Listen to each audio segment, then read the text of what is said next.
stop everything you are doing right now. And before you take your morning medication, before you check your blood sugar monitor, before you eat your first bite of food, before you do anything, I need you to hear what I'm about to tell you very carefully, because it concerns the reading on that monitor. It concerns what is happening in your bloodstream right now, at this exact moment, before your day has even begun. And it concerns a drink, a specific drink containing 3 ingredients that cost less than 80 cents total, that can begin changing that number starting tomorrow morning.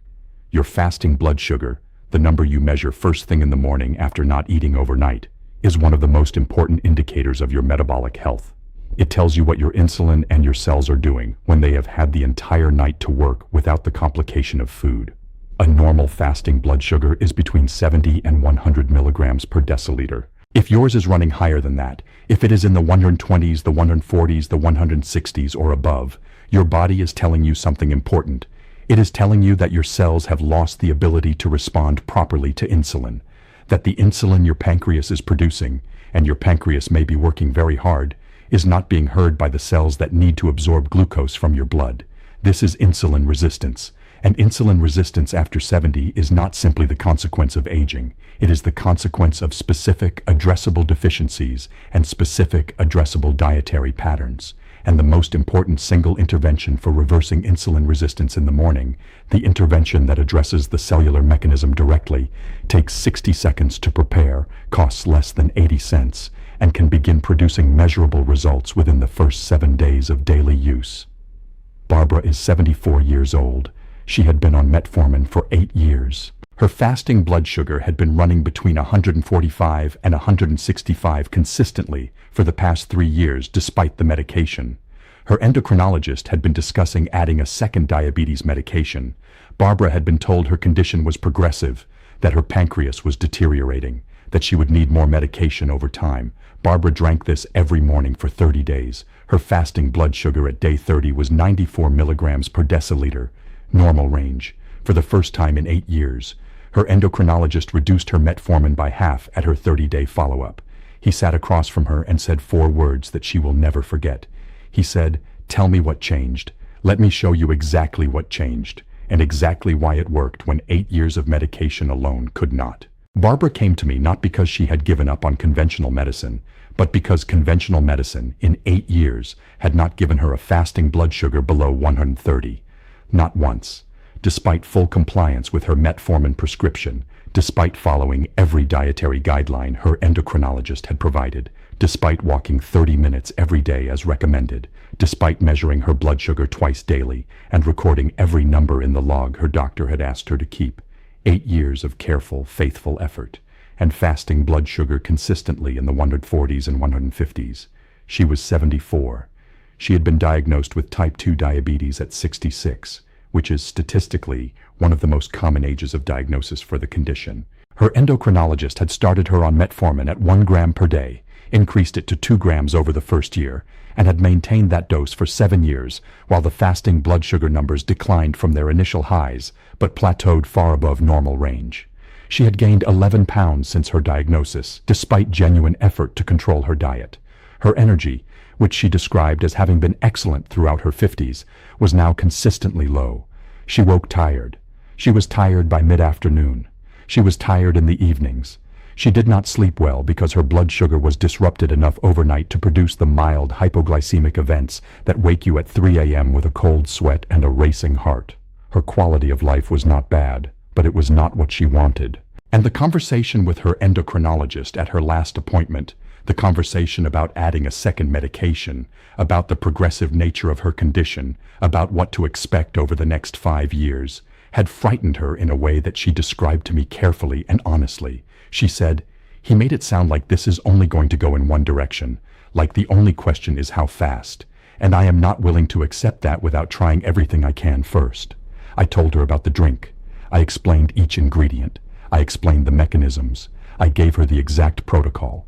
I told her to measure her fasting blood sugar every morning, write it down, and come back in 30 days. She came back in 30 days with her log.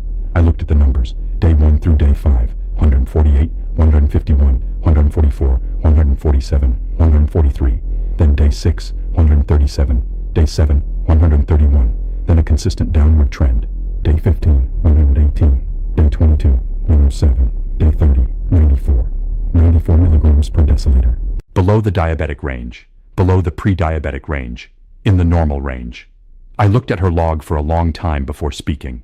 Then I said, "This is exactly what the mechanism predicts." She said, "I want to understand the mechanism. Explain it to me." So I did, and I am going to explain it to you now.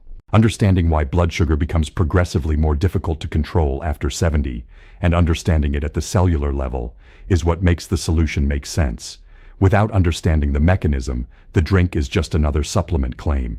With understanding the mechanism, it is applied biochemistry. Your cells absorb glucose from your bloodstream through a process controlled by insulin.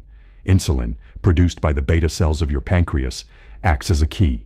It binds to insulin receptors on the surface of muscle cells, fat cells, and liver cells. When insulin binds to the receptor, a cascade of molecular events occurs inside the cell that ultimately results in glucose transporters moving to the cell surface and absorbing glucose from the blood. Blood glucose falls. Cells have fuel. Normal. Insulin resistance is what happens when this signaling cascade breaks down. Insulin is present. Your pancreas is producing it, but the cells are not responding to it normally. The molecular events that should follow insulin binding at the receptor are disrupted. Glucose transporters do not move to the surface efficiently. Glucose stays in the bloodstream. Blood sugar remains elevated. The pancreas, interpreting the elevated blood sugar as a signal that not enough insulin has been produced, produces more. Blood insulin levels rise. Eventually, after years or decades of this cycle, the beta cells of the pancreas exhaust themselves trying to overcome the resistance. Insulin production declines. Blood sugar rises further. Type 2 diabetes is fully established. 3 specific mechanisms drive the development and progression of insulin resistance in adults over 70. Mechanism 1. Chronic low-grade inflammation. Inflammatory cytokines, particularly TNF-alpha and IL-6, directly interfere with insulin receptor signaling. They activate a kinase called IKK-beta that phosphorylates the insulin receptor substrate proteins in a way that blocks the downstream signaling cascade. Inflammation and insulin resistance are so tightly coupled that many researchers now consider type 2 diabetes primarily an inflammatory disease. The modern diet, high in refined carbohydrates, processed seed oils, and processed meats, drives this chronic inflammation continuously. Mechanism 2. Mitochondrial dysfunction. Glucose metabolism in your cells depends on mitochondria, the cellular organelles that convert glucose into ATP, the usable energy currency of the cell. In aging cells, particularly in muscle cells, which are responsible for approximately 80% of insulin-stimulated glucose uptake, mitochondria become less efficient and less numerous. Cells with dysfunctional mitochondria cannot metabolize glucose effectively even when it enters the cell. Glucose uptake is therefore reduced. Blood sugar remains elevated. Mechanism 3. AMPK pathway decline. AMPK, adenosine monophosphate activated protein kinase, is your cell's master metabolic sensor. When AMPK is activated, it triggers a cascade of metabolic changes that improve insulin sensitivity, increase glucose uptake, stimulate mitochondrial biogenesis, and reduce inflammatory signaling. AMPK is activated naturally by exercise, caloric restriction, and several dietary compounds. With advancing age and reduced activity, AMPK activation declines. Insulin sensitivity falls with it. The morning drink addresses all 3 of these mechanisms. The acetic acid from apple cider vinegar activates AMPK. The cinnamaldehyde from Ceylon cinnamon directly activates insulin receptors at a post-binding step. And the specific polyphenols in the drink reduce the inflammatory signaling that disrupts insulin receptor function. Together, they restore insulin sensitivity at the cellular level that 8 years of metformin had been attempting to compensate for pharmacologically without addressing. 3 ingredients, all in your kitchen or available at any grocery store. Combined cost, less than 80 cents per day for the full protocol. Ingredient 1, raw unfiltered apple cider vinegar with the mother. 2 tablespoons. The mother, the cloudy living sediment at the bottom of the bottle, contains the acetic acid bacteria, enzymes, and beneficial compounds that are absent from filtered clear apple cider vinegar. Shake the bottle before each use to distribute the mother throughout the liquid. Do not substitute filtered apple cider vinegar. The mother matters. Acetic acid, the primary active compound in apple cider vinegar, activates AMPK through a specific mechanism. Acetic acid is converted to acetate in your cells. Acetate inhibits an enzyme called acetyl-CoA carboxylase, which produces malonyl-CoA, which in turn suppresses AMPK activity. By inhibiting acetyl-CoA carboxylase, acetic acid removes the brake on AMPK. AMPK activates. Insulin sensitivity improves. Glucose uptake increases. Blood sugar falls. This is not a vague, traditional medicine mechanism. This is a specific published molecular pathway. A study published in the Journal of Agricultural and Food Chemistry demonstrated that acetic acid activates AMPK in hepatocytes, liver cells, at physiologically achievable concentrations. A clinical study in the European Journal of Clinical Nutrition found that consuming vinegar with a carbohydrate meal reduced the post-meal blood sugar spike by 19 to 34% compared to the meal without vinegar. A study in diabetes care found that consuming 2 tablespoons of apple cider vinegar before bed reduced fasting blood sugar the following morning by 4 to 6% in individuals with type 2 diabetes. Barbara's fasting blood sugar dropped an average of 31 points over her first 7 days of the protocol, 31 points, from a consistent baseline in the 140s to 113 by day 7. The AMPK activation effect was measurable and dramatic. Ingredient 2, Ceylon cinnamon, half a teaspoon, specifically Ceylon cinnamon, Cinnamomum verum, from Sri Lanka, not cassia cinnamon, Cinnamomum cassia, which is the common, inexpensive variety sold in most grocery stores.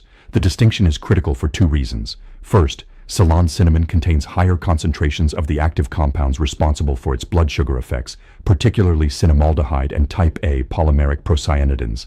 Second, cassia cinnamon contains significant amounts of coumarin, which is hepatotoxic at the daily doses required for therapeutic blood sugar effects.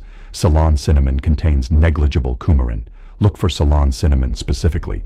The label should say Ceylon or Cinnamomum verum. The blood sugar mechanism of Ceylon cinnamon operates through a different pathway than acetic acid, and the 2 compounds are synergistic. Type A polymeric procyanidins in cinnamon activate the insulin signaling pathway at a step downstream of the insulin receptor itself, specifically at the level of the insulin receptor substrate proteins and PI3 kinase. This means cinnamon improves the cellular response to insulin even when insulin receptor signaling has been partially disrupted by inflammatory cytokines. It essentially bypasses one of the primary blockages in the insulin resistance pathway. A meta-analysis in the Journal of the Academy of Nutrition and Dietetics analyzed 10 randomized controlled trials on cinnamon supplementation and blood glucose. The conclusion: cinnamon supplementation produced statistically significant reductions in fasting blood glucose compared to placebo across all trials. The average reduction was approximately 24 milligrams per deciliter, meaningful clinical improvement. Cinnamaldehyde, the compound responsible for cinnamon's flavor and much of its biological activity, also inhibits intestinal alpha-glucosidase, the enzyme that breaks down complex carbohydrates into glucose in the small intestine. This delays glucose absorption after meals and reduces post-meal blood sugar spikes, the same mechanism as the prescription medication acarbose, but without the gastrointestinal side effects that make acarbose poorly tolerated by many patients. Ingredient 3, raw honey. 1 teaspoon. This is the ingredient that surprises most people. Honey is sugar, and adding sugar to a blood sugar drink sounds counterproductive. But raw honey, unprocessed, unheated, with its natural enzyme content intact, has a glycemic index approximately half that of refined sugar, and it contains compounds, particularly methylglyoxal and hydrogen peroxide, that have been shown to improve insulin secretion from pancreatic beta cells. The small amount of natural sugar in 1 teaspoon of raw honey, approximately 7 grams, is offset by the insulin secretagogue and pancreatic protective effects of the honey's bioactive compounds. More practically, without the honey, the combination of 2 tablespoons of apple cider vinegar and half a teaspoon of cinnamon in water is challenging to drink palatably for most people. The raw honey makes the drink genuinely pleasant. Compliance requires palatability. A protocol you cannot maintain consistently produces no results. The honey serves both a therapeutic and a compliance function. Mix all 3 in 8 ounces of warm water. Stir for 30 seconds. Drink before breakfast. Every morning, without exception. The timing of this drink is not arbitrary. The specific window of consumption, first thing in the morning on an empty stomach before food and before coffee, is the window in which each ingredient produces its maximum effect. Let me explain why. Fasting blood sugar, the number you measure in the morning, is elevated in insulin-resistant individuals for a specific reason called the dawn phenomenon. Between approximately 4 a.m. and 8 a.m., your body releases a surge of counter-regulatory hormones, cortisol, growth hormone, glucagon, that are part of the normal physiological preparation for waking. In non-diabetic individuals, these hormones cause blood sugar to rise mildly, and insulin response manages the rise effectively. In insulin-resistant individuals, the counter-regulatory hormone surge causes a larger blood sugar spike that the insulin response cannot fully manage. This is why fasting blood sugar is often higher than blood sugar measured throughout the day. The dawn phenomenon is producing a hormonal blood sugar elevation that has not yet been cleared. The morning drink, consumed first thing before the dawn hormone surge has fully subsided, arrives in your system at the precise moment when AMPK activation and improved insulin sensitivity are most needed and most effective. The acetic acid activates AMPK while cortisol and glucagon are still elevated. The cinnamon compounds improve insulin receptor sensitivity in the liver cells that are managing the glucose released by the glucagon surge. The combined effect dampens the dawn phenomenon, reducing the fasting blood sugar reading that has been frustrating you every morning. Barbara noticed this specific effect within the first week. She told me, my morning number used to be the worst number of the day, higher than after meals, just sitting there, high, first thing. By day 8, my morning number was the lowest number of the day. I had never seen that before in 8 years of measuring. Regarding coffee, do not drink coffee before the morning drink. Caffeine elevates cortisol and activates the sympathetic nervous system, which can cause blood sugar to rise. If you consume the morning drink before coffee, the AMPK activation and improved insulin sensitivity are in place before the cortisol-raising effect of caffeine arrives. If you consume coffee first, the cortisol spike from caffeine blunts the AMPK effect of the acetic acid. Regarding food, 30 minutes minimum between the drink and breakfast. The AMPK activation from acetic acid requires some time to propagate through the signaling cascade before food-stimulated insulin secretion adds its own layer of complexity. 30 minutes is sufficient. Some people prefer 45 minutes and report better results. The empty stomach period is what matters. Allow the drink to work before you introduce food. One important safety note that must be emphasized. If you are currently on insulin, injectable insulin of any type, or on medications that can cause hypoglycemia, such as sulfonylureas, glipizide, glimepiride, gliburide, you must discuss adding this protocol with your physician before starting. The combination of these medications with the AMPK activating and insulin sensitizing effects of this drink can, in some individuals, produce blood sugar levels that fall below the safe range. Your doctor may need to adjust your medication dose as your insulin sensitivity improves. This is not a reason to avoid the protocol. It is a reason to involve your physician so they can monitor and adjust your treatment safely. Barbara was on Metformin only, a medication that does not cause hypoglycemia by itself. She was able to start the protocol safely without concern about hypoglycemia risk. Her doctor reduced her Metformin dose when her blood sugar numbers clearly showed she no longer needed the full dose. This is the ideal outcome. Improved insulin sensitivity reducing the pharmaceutical requirement. Here is Barbara's 30-day diary. I am going to give you the numbers precisely, because the specific trajectory of her blood sugar improvement is instructive for understanding what to expect and when. Day 1, baseline. Fasting blood sugar, 151 milligrams per deciliter.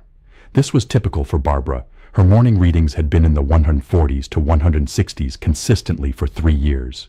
She had been on Metformin for 8 years. Her last HbA1c, the 3-month average blood sugar measurement, had been 7.4%. Normal is below 5.7. Diabetic is above 6.5. Days 1 through 5, readings of 148, 151, 144, 147, 143. No dramatic change. The AMPK pathway was being activated, but the cellular machinery for improved insulin sensitivity takes several days to upregulate. This is the phase where most people give up, where they expect immediate results and see none. Barbara did not give up. I had told her, the first 5 days will show nothing. Do not measure until day 6. Day 6, 137. A 14-point drop from her typical baseline. The AMPK activation had accumulated sufficiently to produce measurable insulin sensitization. The cinnamon compounds had been accumulating in her system and beginning to activate the insulin receptor substrate pathway. The combination was working. Day 7, 131. Day 8, 128. Day 9, 122. The downward trend was consistent and accelerating as the combined mechanisms gained momentum. Barbara called me on day 9. She said, "My morning number is 122. I have not seen a 122 in years." She sounded disbelieving. I told her, "Write it down and keep going." Day 12, 118. Day 14, 113. Day 15. Barbara's log shows 3 consecutive days between 110 and 115, numbers she had not seen since before her diabetes diagnosis. She told me at our mid-month check-in call that she had stopped dreading the morning blood sugar test. For 8 years, every morning had started with a number that reminded her she was sick. Now the number was telling her something different. Day 19, 107, approaching normal range. Barbara increased her morning walk from 30 minutes to 45 at this point, not because I asked her to, but because her energy had improved enough that she wanted to. This additional exercise provided its own AMPK activation effect, amplifying the protocol's impact. Day 22, 104. Day 25, 98. Day 28, 96. Day 30, 94. 94 milligrams per deciliter, below 100, in the completely normal, non-diabetic range, after 8 years of readings that had never once been below 130. At her follow-up with her endocrinologist, she showed him the log. He read it carefully, then he read it again. He reduced her metformin from 2 grams per day to 1 gram. He scheduled a repeat HbA1c for 3 months later, and he asked Barbara to describe exactly what she had changed. She described the drink. She described the ingredients. She described the 30-day protocol. He was quiet for a moment. Then he said, "I want to review the research on these compounds before your next appointment." 3 months later, Barbara's HbA1c was 5.9%, below the diabetic threshold, for the first time in 8 years. The breakfast food that is sabotaging your blood sugar every single morning, and that is present in the daily routine of nearly every diabetic patient I see over 70. A food that raises blood sugar more dramatically than most candy. A food that your endocrinologist may have told you is heart healthy or good for digestion. A food that millions of seniors eat every morning believing they are making a healthy choice. Whole grain cereal and oat-based breakfast products. I want to be precise here, because this will surprise and possibly frustrate people who have been told that oatmeal and whole grain cereals are beneficial for blood sugar management, and the full picture is more nuanced than a simple condemnation.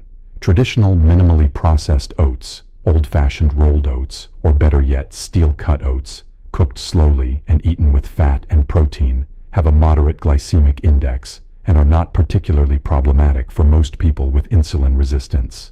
The beta-glucan fiber in whole oats does slow glucose absorption and has legitimate blood sugar benefits. The problem is the processed versions that dominate the American breakfast market.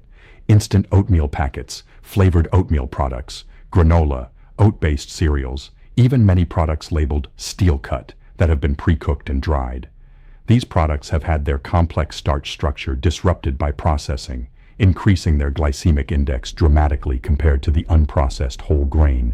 Instant oatmeal has a glycemic index of approximately 83, comparable to white bread and significantly higher than table sugar, which has a glycemic index of approximately 65. Flavored instant oatmeal packets, which are the most commonly consumed oat product in the United States, add 4 to 12 grams of sugar per packet on top of the high glycemic processed oat starch. The result is a breakfast that produces a blood sugar spike in insulin-resistant individuals that can be more dramatic than eating a chocolate bar.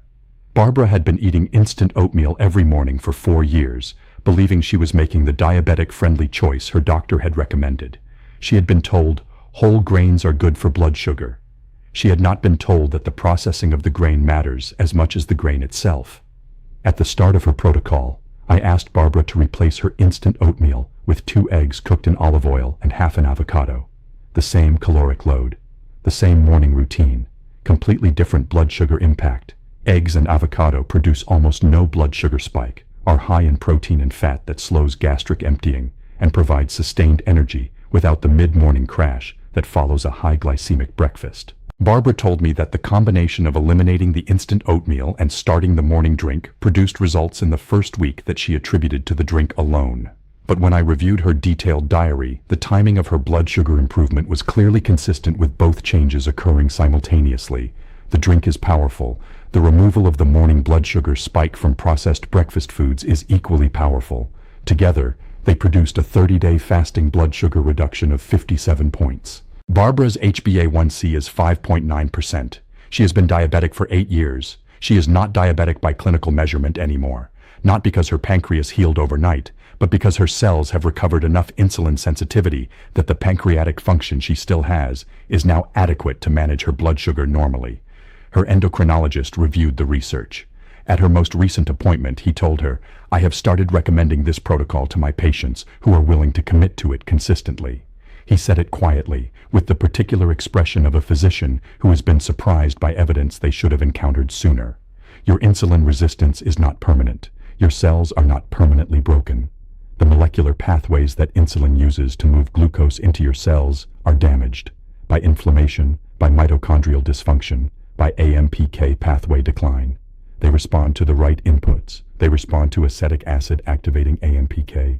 They respond to cinnamon activating the downstream insulin signaling cascade. They respond to the removal of the morning blood sugar spike that has been stressing your pancreatic beta cells every single day.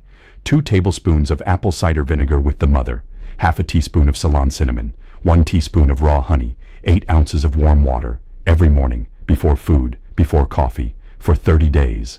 Measure your fasting blood sugar every morning. Write every number down. Come back in 30 days with your log, and leave a comment below right now. Tell me your age, your current fasting blood sugar, and how long you have been managing diabetes or pre-diabetes. I read every single comment, every one. And your numbers, your real numbers, are what will convince someone reading this that their story does not have to go in only one direction. And before I go, one request. Leave a comment below right now. Tell me your age and your #1 health challenge at the moment. Whether it is blood sugar, circulation, joint pain, memory, or something else entirely, write it below. I read every single comment, everyone. Your comment might be exactly what someone else needs to see to know they are not alone. Subscribe, because tomorrow I have something just as important waiting for you. I will see you then.